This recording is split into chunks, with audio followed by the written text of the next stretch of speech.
to be in the midst of so many young people, boys and girls. I always feel energized when I see young energy.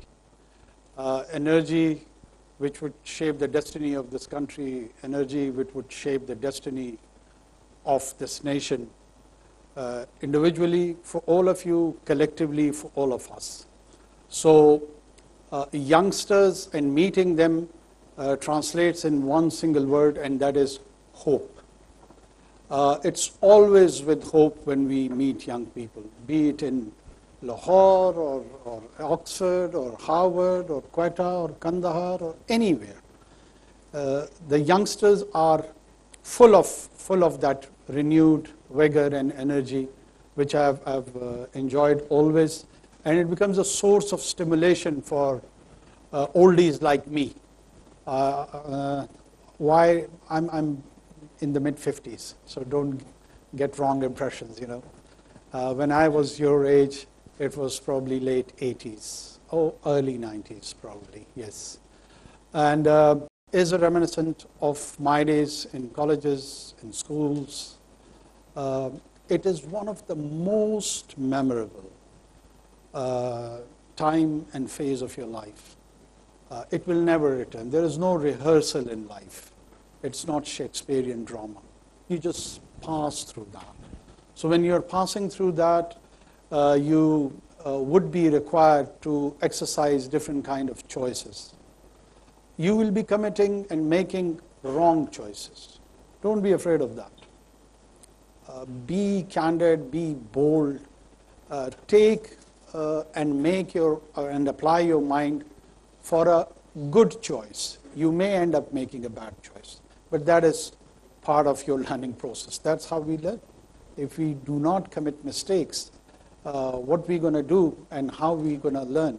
One of my favorite movies is, I'm forgetting the name of the movie, but I remember the character Al Pacino, where he goes to the New York, and in the last scene, he plans to commit suicide, and there is a college boy which he takes along, scent of a woman. Here we go. He has a good memory. And during that scent of a woman, the last scene in which he talks about that free spirit, that is where actually human soul and centrality lies. Any religion, any secular philosophy, any social outlook is for and should be for the exploration of that human inner. That inner is an expression sometime into poetry, sometime into science, sometime into philosophy, sometime, if I may be allowed, it is a prophetic expression also, which is the continuation of all the Abrahamic faith. This human expression is collectively owned by all of us. Though we do categorize it in terms of nouns and identity and start owning it like a geographical plot. And that's the way we are.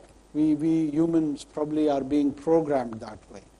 We have that sense of ownership. I am Pashtun, Kakar, Awab, Sardar, Pakistani, so on and so forth. Revolving around this identity question, we do translate so many things. But here, what is this place? I was so impressed when I just had a brief interaction with the faculty and the rest of your management. For the first time, I realized that there is a place in Pakistan which is actually contributing towards creating knowledge.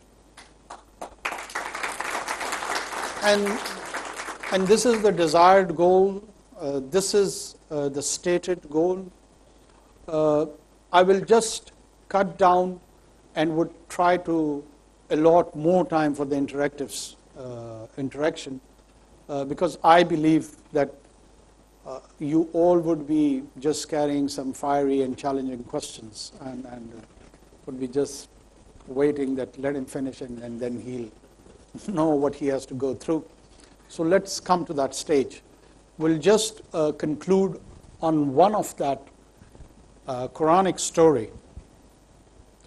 I'm sure many of you, if not all of you, have gone through that initial chapters of the Quran in which Surah Baqarah, there is a narration of a story about the creation of Adam. And the point of contention comes from the angels, and the angels do not complain actually, but in a way they are mesmerized or they are surprised. Why are you creating something which is going to shed blood? You know, that sort of impression do you get from those ayats. And the reply of God is so interesting, so deep, which has plethora of nuances in that for anyone who has sign of intellect. And he tells them that you do not know what I know, and asks Adam, can you narrate their names? And according to the story goes on, and then he starts telling the names of the things. So like he's putting nouns, he's thinking, he's conceptualizing, and in that conceptualization he is giving birth to knowledge. And this is what he is referring to, that you do not know. I've bestowed him with knowledge, and he's the one who would be creating it. So you are the one actually who are chosen to get connected with that divine purpose.